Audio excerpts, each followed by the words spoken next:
Windbreaks.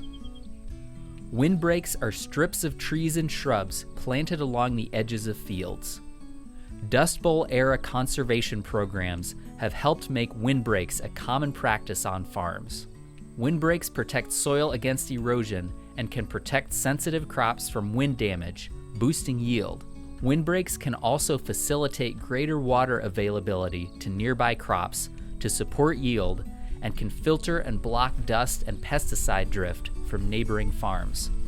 This windbreak at Fields Restored Farm in northern Illinois demonstrates a multi-species design with a combination of fast and slow-growing trees, including hybrid poplar, hazelnuts, willow, and several types of evergreens. They also have complementary widths and heights that create thick buffers between the row crops to their north and specialty crops to the south. Windbreaks may require farmers to take land out of commodity crop production, but incorporating tree and shrub crops into a windbreak design can add additional income opportunities to help offset loss in acreage.